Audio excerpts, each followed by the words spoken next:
What's that there?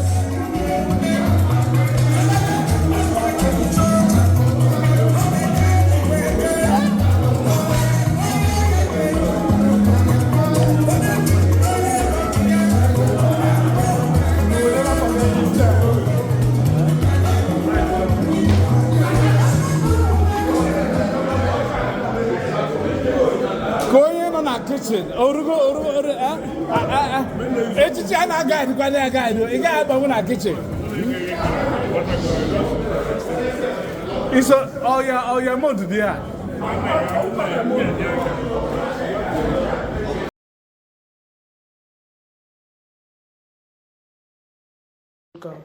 Chacha Bowen, Benjamin Agent, Ulu Cone, Tata Bo, Iri Aro, Irina no, Arina and I will not pay honor country bo ICA.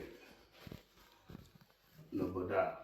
Oh, honor the net for the cover lion, Tata Kaina, man, no tear. I make any bobby bo, Bondi bo to Webin, Bondi bo. Bo is Bondi Bono Goda. Tata Kaina, I go at Elota, Bosina Goda, over Lion. I must not Tata God Lion. I must know was Tata God Lion. More bo in Central, but Prime Minister of Goda, bo ICA. No, do I.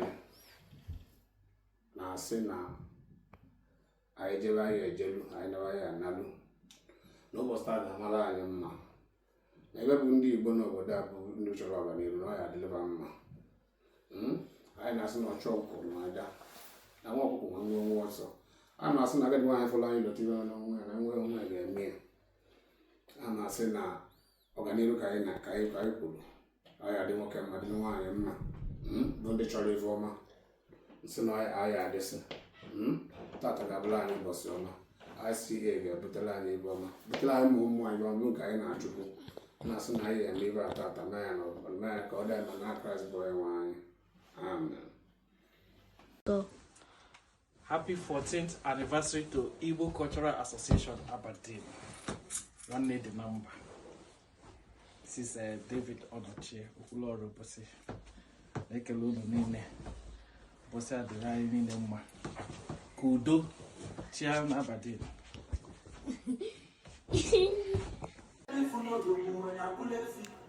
Igbo Kwanu.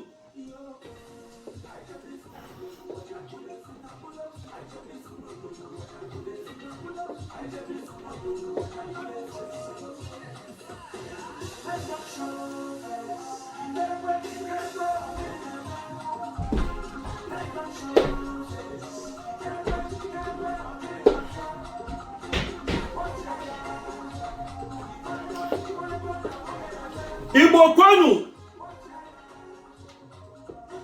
Akeda Kwamu.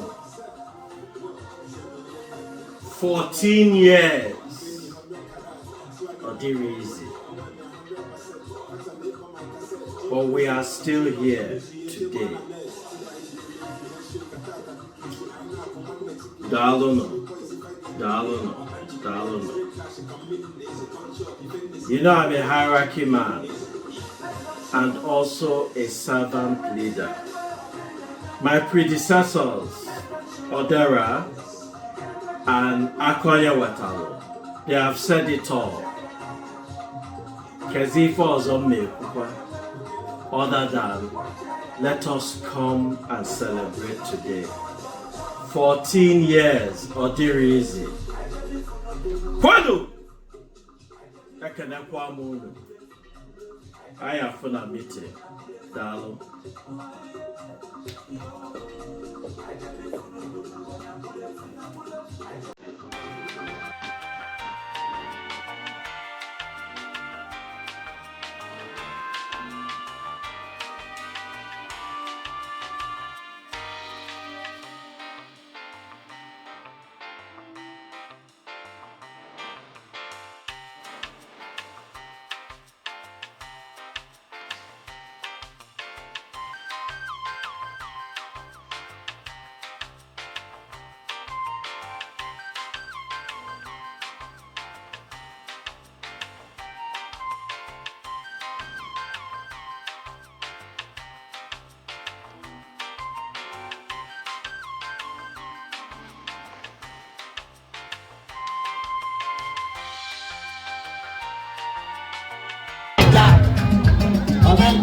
You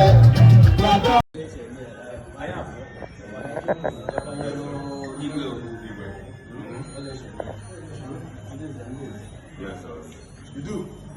Yeah.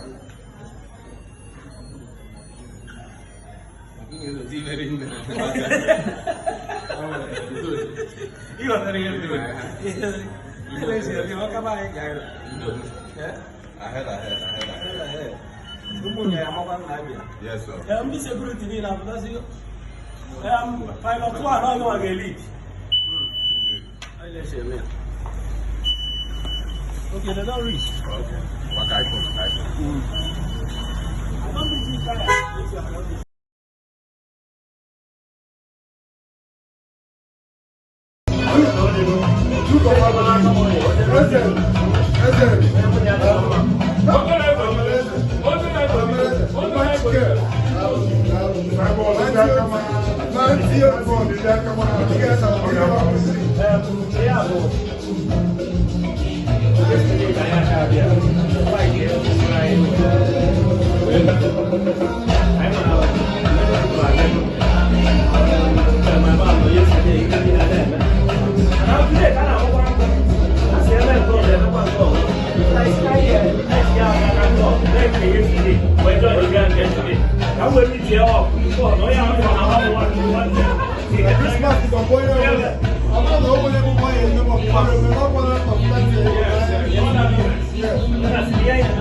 All my friends from out the UK, you guys are great friends. I don't want you to come out to for your various places. Come out. I really appreciate part of it.